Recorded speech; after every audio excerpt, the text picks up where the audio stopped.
Fala, nação rubro-negra. Nesse vídeo aqui a gente tem muita coisa para conversar.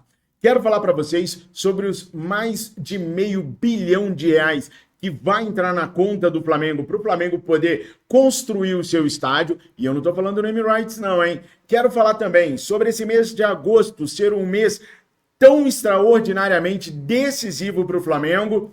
E quero tratar com vocês também sobre assuntos relacionados à preparação do Flamengo para os próximos jogos, inclusive de Libertadores da América e também da Copa do Brasil. Então fica até o final do vídeo para você não perder absolutamente nada de tudo que a gente tem para falar sobre o Mengão queridão. Mas antes, bora Miri, roda a vinheta!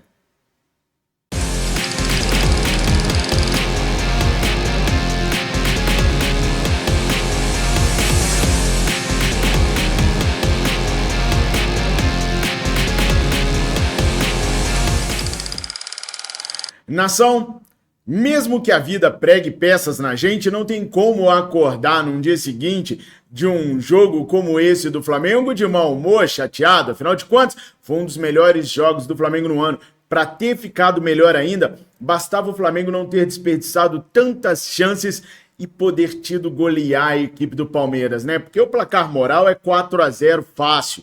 Mas placar moral não vence jogo. O que vence jogo é bola na rede. Metemos 2 gols. E eu estou injuriado com a ausência do Luiz Araújo para o próximo jogo do Flamengo contra o São Paulo, porque ele levou um cartão amarelo de forma equivocada na arbitragem do último jogo do Flamengo pelo Brasileirão. O árbitro achou que o Luiz Araújo estivesse fazendo cera para sair, mas não era ele quem ia deixar o campo, e isso acabou nos prejudicando, tirando o Luiz Araújo do jogo contra o São Paulo. Aliás, vamos dar uma espiada nos próximos jogos do Flamengo agora, no mês de agosto. Por que é tão importante sabermos disso daqui?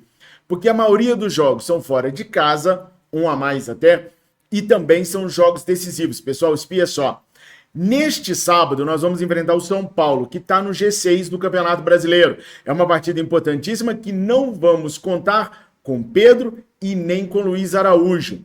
Era uma oportunidade, por exemplo, de dar um descanso para o Gerson, que vem jogando uma partida atrás da outra aí, mas que muito provavelmente o Tite vai ter que escalá-lo, porque o Luiz Araújo foi muito mal suspenso pelo árbitro do último jogo. Aí a gente vem no dia 7, conhecido também como quarta-feira da próxima semana, enfrentar o Palmeiras no jogo de volta da Copa do Brasil. Aliás, os palmeirenses estão injuriados com Abel Ferreira, que aposta no retrospecto de grandes viradas em competições de mata-mata para tentar tirar esse 2-0 no lombo que o Flamengo colocou na noite de ontem. Será que a equipe palmeirense vai conseguir superar o Flamengo? Eu duvido muito. Vou falar aqui agora, eu sei que vai ter muita gente braba comigo, mas quem me conhece desde os primórdios sabe que eu sou muito otimista.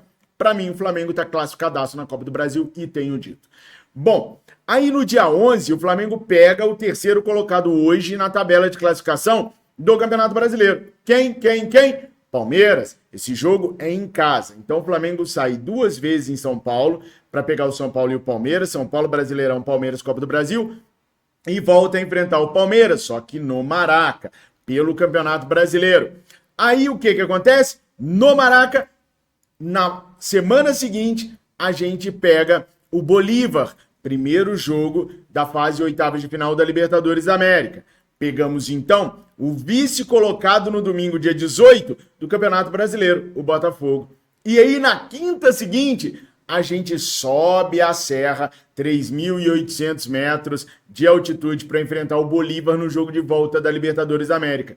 E aí no dia 25 a gente pega o Bragantino, que vai sendo espancado por todo mundo no Campeonato Brasileiro, mas que quando é o Flamengo, o Bragantino joga como se fosse o Bayern de Munique, como se fosse o Manchester City, como se fosse o Real Madrid.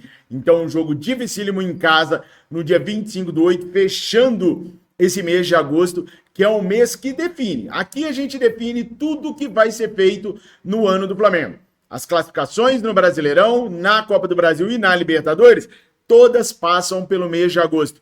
A única competição que o Flamengo, independente do que fizer, seguirá vivo é o Brasileirão, porque são 38 rodadas. Perdendo, ganhando esses jogos de Brasileirão, a gente vai conseguir se recuperar ou se distanciar. Mas Libertadores e Copa do Brasil, meu patrão, minha patroa, temos que ganhar, senão acabou o ano pra gente, né?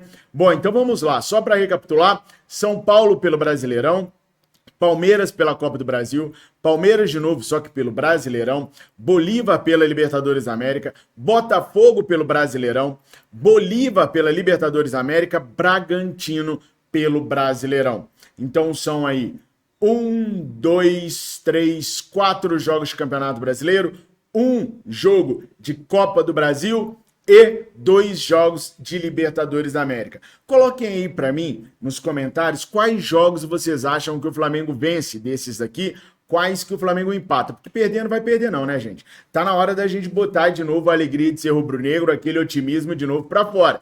Perder a gente não perde, vamos empatar e vamos ganhar alguns jogos, mas perder neca de futibiriba. Coloca para mim aqui nos comentários o que vocês acham que o Flamengo vai fazer nesses jogos aqui de Brasileirão, Libertadores e Copa do Brasil. E mais, preocupa vocês ter um mês de agosto tão puxado assim?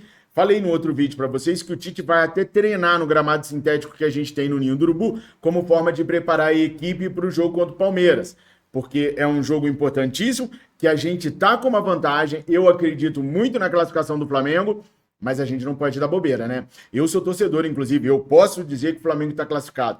Quem não pode acreditar nisso são os jogadores e o Tite. Tem que trabalhar para que as coisas aconteçam da melhor maneira possível. E a melhor maneira possível também é contar um pouco com a ajuda da arbitragem. Quando eu digo contar com a ajuda da arbitragem, eu nem estou dizendo que é para a arbitragem fazer algo favorável ao Flamengo. Eu quero dizer para a arbitragem não atrapalhar o Flamengo. Porque, gente, olha o pezinho do Pulgar. Olha o... Tá aqui embaixo, tá? Aqui em cima foi a entrada criminosa do Veiga, que tinha que ser expulso, não tem discussão sobre isso. O Bruno Spindel falou com razão sobre esse ponto aqui da arbitragem. A culpa não é do Braulio, a culpa é do VAR. E aqui embaixo a gente tem o pezinho do Pulgar. Talvez nem dê para ver muito, mas o pé do Pulgar tá uma bola, tá inchado e tá cortado. São travas de alumínio, gente. Corta mesmo. Cortou o pé do cidadão e o pé do cidadão tá enorme. Resultado... talvez não enfrente o São Paulo no final de semana. Tá lesionado? Preocupa? Não necessariamente, mas o inchaço pode demorar para diminuir. E aí o técnico Tite pode não querer utilizar o jogador contra o São Paulo lá para deixar o inchaço diminuir para ele poder pegar o Palmeiras no próximo jogo. Então corre o risco da gente não ter Eric Pulgar para o jogo contra o São Paulo. Claro, a gente vai ter o regenerativo hoje, vamos ter treino amanhã, antes de viajar para São Paulo. Então ainda tem muita água para correr debaixo da ponte para a gente saber. Mas eu duvido muito que o Pulgar vai enfrentar a equipe do São Paulo com o pezinho do tamanho que está aqui, tá? Um absurdo que aconteceu no VAR. É bom deixar bem claro. Para mim, a arbitragem do Braulio foi muito boa até. Tirando a conivência dele com a cera, principalmente do goleiro Everton. Um absurdo o Everton ter saído de campo ontem sem levar o cartão amarelo. Aí sim é culpa da arbitragem, aí sim o Braulio vacilou, deveria ter punido a cera que o Everton fez, inclusive depois de já estar tomando por 2-0. Quer dizer, o que os caras queriam dentro de campo era não tomar de muito. O Palmeiras ontem se apequenou do primeiro ao último minuto de jogo. Foi simplesmente ridículo a postura que o Palmeiras tomou durante toda a partida. Eu nem ligo, porque afinal de contas, nós vencemos o certame. Nós vencemos a partida do certame, não. Nós vencemos a partida. Então, que eles venham de forma covarde sempre. Aliás, eu estava vendo, me mandaram um vídeo no WhatsApp de um torcedor palmeirense dizendo que eles deram sorte de terem vencido o Flamengo naquela Libertadores graças ao tropeção do Andréas Pereira, que se não fosse aquilo, o Abel Ferreira estaria demitido naquele momento do Palmeiras. E parando para relembrar na época mesmo, ele vinha de um momento muito ruim no Palmeiras e se o Andréas não entrega a paçoca naquele momento, talvez esse legado bonito que o Abel Ferreira construiu aqui no Brasil na equipe do Palmeiras nem tivesse se concretizado. Porque, verdade seja dita, por mais clubista que a gente seja, o trabalho do Abel Ferreira é um trabalho muito bem feito, é um dos treinadores mais longevos no campeonato dentro do Brasil, né? E longevidade no Brasil é uma coisa muito difícil de acontecer e ele vem fazendo um trabalho legal sim. Ele fez dessa equipe limitada do Palmeiras uma grande equipe, uma equipe forte. Ontem eu estava reparando nos comentários dos comentaristas que são mais assim isentos e que têm uma noção melhor de futebol, eles falavam isso, que o elenco do Flamengo era muito melhor. Mas o que fazia o Palmeiras ficar pau a pau com o Flamengo era justamente a longevidade do trabalho do Abel Ferreira e da competência do Abel Ferreira para domar as suas feras. Que, aliás, segundo a imprensa paulista, ele perdeu o vestiário, tá por um fio, e tem gente até dizendo que numa eventual eliminação na semana que vem ele pode vir a cair, porque desta vez não é uma questão de atrito com a torcida palmeirense, e sim uma questão de atrito com o próprio grupo de jogadores que já está a virar as costas para o Abel Ferreira. Para mim é uma burrice sem tamanho se os caras demitirem o Abel, porque o elenco deles é muito limitado. Ontem eu não vi o Felipe Anderson em campo, vocês viram? Eu não vi, jogou o jogo todo, mas eu não vi ele produzir absolutamente nada. Que bom que o Flamengo escapou dessa bomba, né? Agora, pessoal, eu vou mudar o tópico aqui para um tópico que interessa de verdade a toda a nação rubro-negra, tá? Que é a questão da construção do estádio do Flamengo. Ontem nós vivemos toda aquela euforia, aliás, essa semana nós estamos vivendo toda a euforia da compra do terreno do gasômetro para a construção do nosso estádio.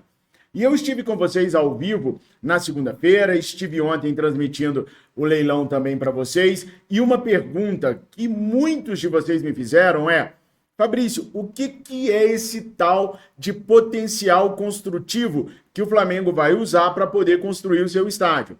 Porque a gente conversou muito a respeito disso, e uma das coisas que nós falamos foi sobre a verba necessária para a construção do estádio. O presidente Rodolfo Landim falou que prevê a construção em torno de 1,5 bilhão a 2 bilhões de reais. Então, de onde sairia esse dinheiro? Daí eu disse para vocês, assim como o presidente também falou em entrevista depois do leilão, que 1 bilhão, por exemplo, pode sair do name rights. E aí a gente já conversou direitinho sobre essa questão de não apelidar o estádio do Flamengo, esperar para a gente ter a melhor negociação, a melhor entrada de dinheiro para pagar o name rights do Flamengo, que serviria para pagar parte da construção. E tem o potencial construtivo, que é avaliado hoje aí em cerca de 550, 580 milhões de reais, que poderia entrar e vai junto com o dinheiro do name rights para poder construir o estádio. Para completar os 2 bilhões e pouquinho, o Flamengo ainda pode vender cadeiras cativas, vender camarotes, entre outras situações, para poder financiar o estádio sem precisar de nenhum parceiro, como o Palmeiras precisou, como o Atlético precisou, que fique sugando do Flamengo por 20, 30 anos receitas geradas no seu estádio próprio. Só que eu não consegui, e é claro, pessoal, todos nós temos as nossas limitações em cada situação, e eu conheço muito bem as minhas, eu não consegui explicar certinho o que é o tal do potencial construtivo. Daí eu fui correr atrás de uma pessoa que sabe de verdade do que se trata para poder explicar para nós de verdade. Estou falando do Dr. Walter Monteiro, que nas últimas eleições chegou a se candidatar a presidente do Flamengo e é uma pessoa muito esclarecida, de uma dicção muito boa e de uma didática muito boa para explicar para nós o que é o potencial construtivo.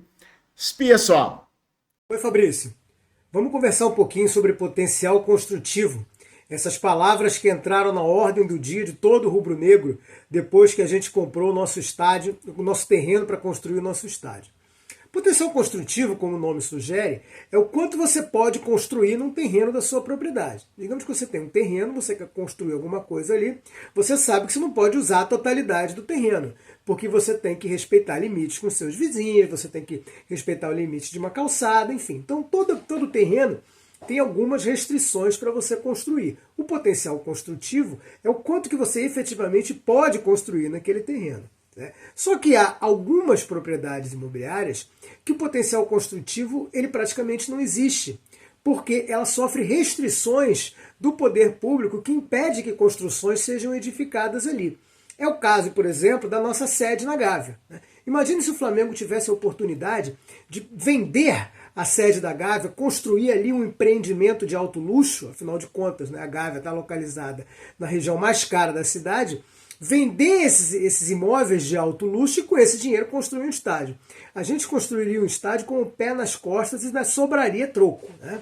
Só que não pode. Existe uma restrição à construção de qualquer empreendimento ali na nossa sede.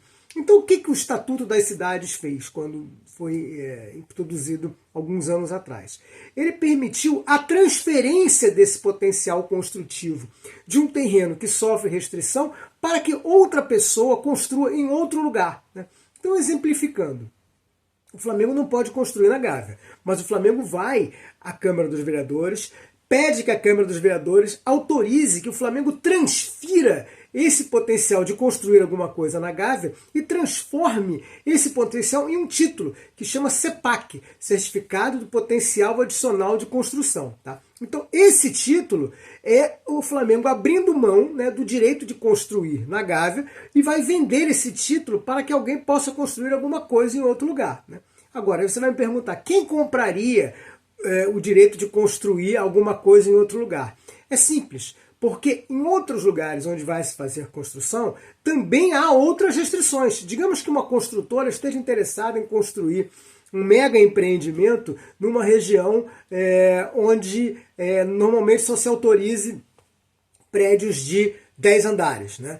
Então, esse certificado do potencial adicional de construção que o Flamengo tem, permite a essa construtora que erga empreendimentos de, por exemplo, de 20 andares. Então, com isso, quer dizer, ela tem a possibilidade de, através desse instrumento, ela tem a possibilidade de construir além daquilo que ela normalmente poderia.